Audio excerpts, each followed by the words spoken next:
So this is an amazing book. Daring Greatly by Brene Brown. If you don't own it, I highly suggest it. It's for sale in the Life Abundant bookstore. If you don't know about her, she has 2 TED Talks. Don't watch them till after I talk because I'm going to borrow some stuff from her. So I find it amazing that the talk title today is, What Do Your Baggage Tags Say? So it's interesting because I've had a couple conversations. First of all, as you know, last week I was at the Landmark Forum, and it's really, really interesting. And I had somebody say to me, that's more than interesting, sorry. It was an amazing experience. And I had somebody say to me yesterday, why did you do that? And I said, well, do you know anything about Landmark? And the person was like, no. And I said, it is very similar to what we teach here, what we talk about here, although they're very upfront about there is no God aspect to it. And I said, and I love to learn. And so learning with, there were 120 people for 3 days that I got to sit with.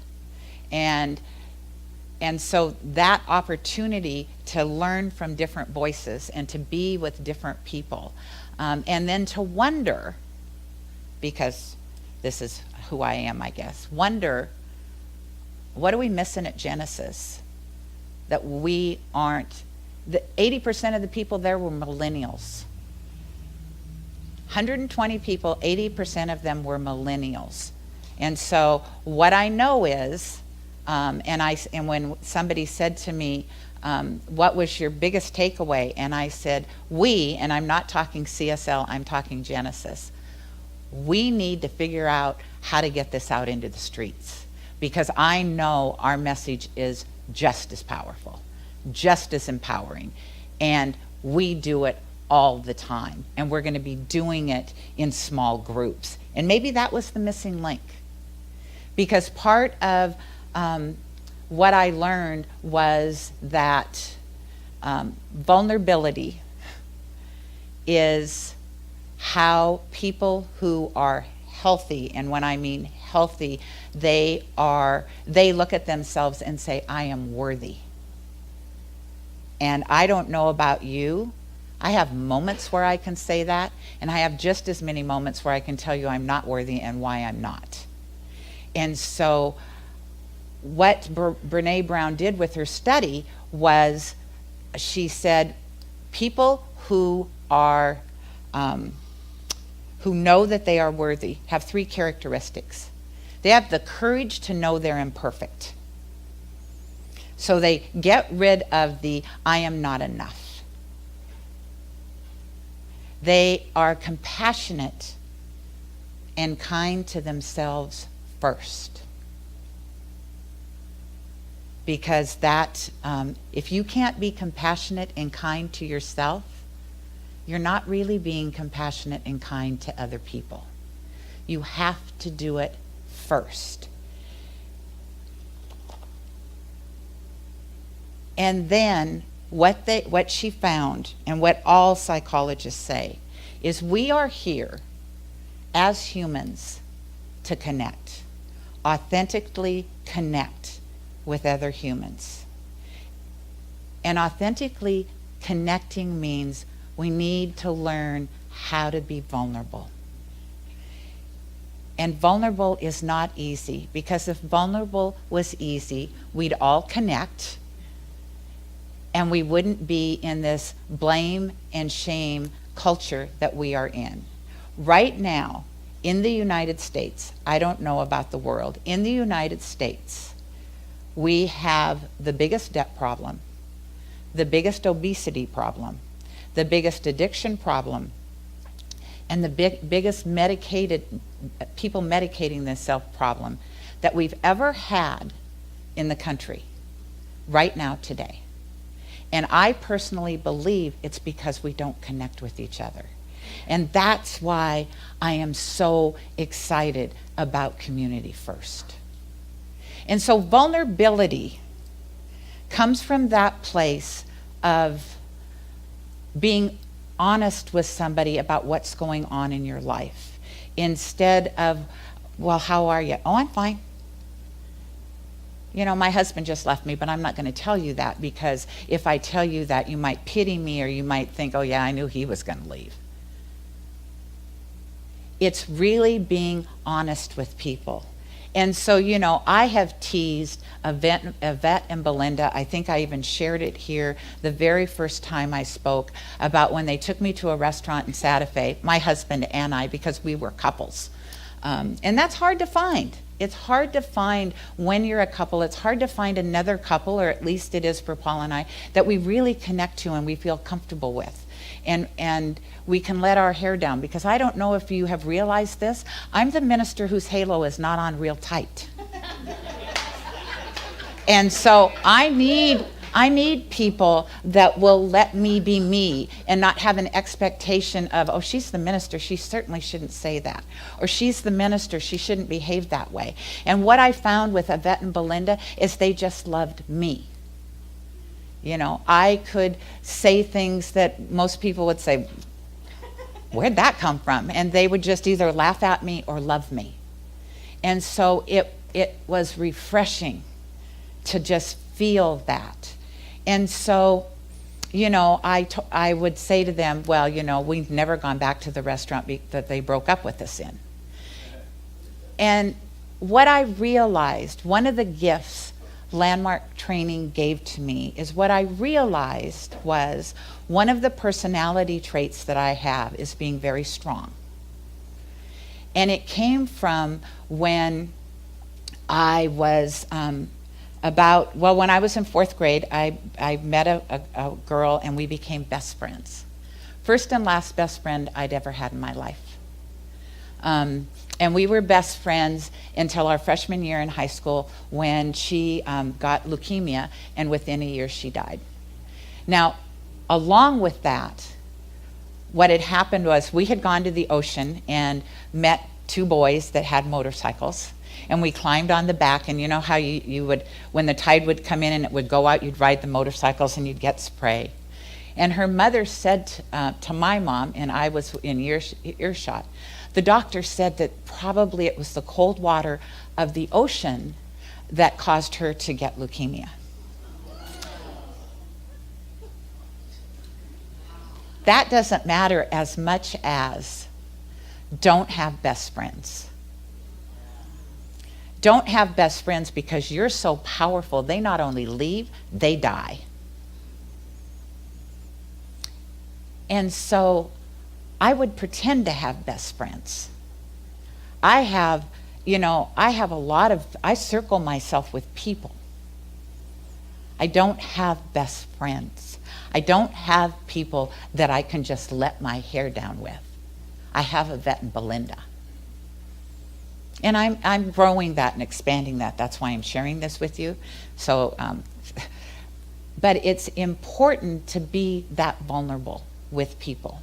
And it doesn't matter if it's just 2 people, or if it's 3 people, or if it's a whole community you want to bare your soul to. It doesn't matter. If we are going to stop the chaos that is happening in the world today, we need to learn to be vulnerable with each other. And that's why I think community first is so important. It's because you're going to have an opportunity to sit down with somebody and take down all of those brick walls that you've built up around yourself. And I know, because I have that with Yvette and Belinda, I will have that with other people.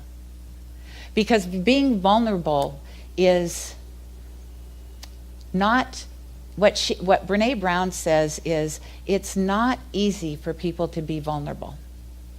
And so what happens when we don't be vulnerable is we mask it over with alcohol or drugs or whatever we numb ourselves with. We numb ourselves because we can't show people or tell people who we really are, because if we really tell them who they are, they won't like us. And I am here to tell you, if they don't like you, they're missing the boat. That's the God honest truth. If people don't like you, it's about them. Do not make that about you. And so, but here's the thing, is when we numb ourselves, you don't get to pick the emotions you're numbing. I'm going to numb vulnerability, but I'll let in joy and gratitude and love. No, when you numb it all.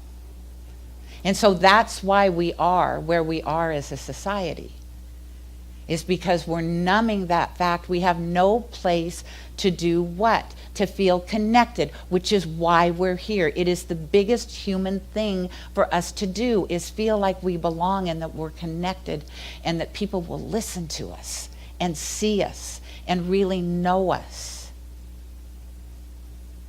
And so today, last night, Paul and I bought a house.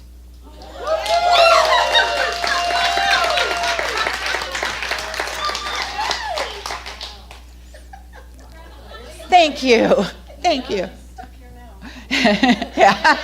No, really home now.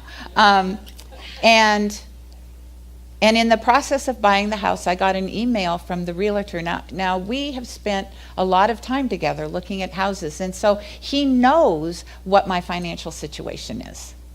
You know, I have good money, and I have zero money in savings. Well, now I have a little bit of money in savings. Not a lot, though. So we signed the house. We got the notice that she accepted the offer. We're so excited. And then in the email it says, and by the way, write me a check tomorrow for $3,000 for the earnest money. You'll get it back when the house closes.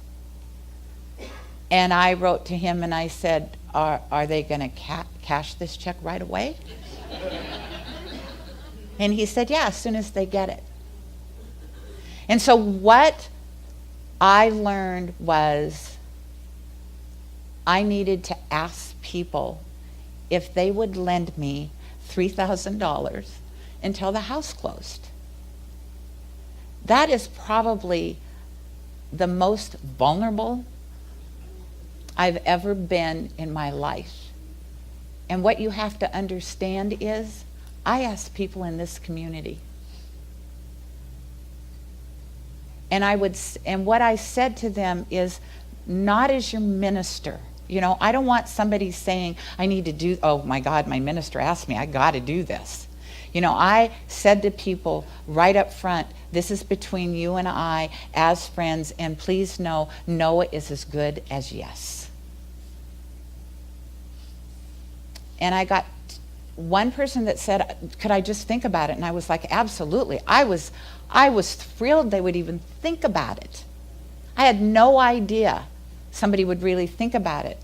The second person said, yes, and I need to wait for their own reasons, and I'll let you know. The last person said, yes, and I only want you to pay me back $2,000. The other $1,000 I want you to use in your new house. And so we don't know what we're missing when we're not vulnerable with people. God put us here to connect. That's why we're here. And we miss the boat by the stories we tell ourselves. So I sent out my Reverend Gail wake-up call, and please in the future, if you don't, I write those every single day.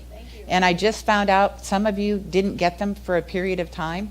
If you don't get one, text me, because then I've got to figure out, I'll resend it to you, but it's, anyway, just let me know, because I am doing them every day. What I said this morning was, and I got this from Landmark because it's brilliant to remember. You have 2 ways you can do life. You can sit in the stands and cheer life on, and life is just going to continue. And you're not going to participate, and the Seahawks are going to win or lose, and it doesn't matter how loud you scream, because you're not on the field playing the game. So I invite all of you, get your butts out of the chairs, get on the court, and play the game. That's why we're here. That's life. And that's what I invite each of us to do, is let's engage with each other 1 month from now, we're going to put out sheets to sign up for Community First, to sign up for home groups. Sign up, even if you're scared. Sign up and say, yes, I'm going to start taking down all of these walls that I put up when I was 3 and 4 and 5 years old. You know, let your child out. They don't know what, really, don't let a 2-year-old run your life. Well, I know, but except for him. But really, let's get re-engaged. Let's have fun. You know, let's remember people that so touched our hearts that even though you know how much you're going to miss them, you absolutely know, without a doubt, that this is the best thing that's going to happen to them. And they are both going to blossom like I've blossomed here. And so build your wings, girls. You've already taken the leap. Namaste.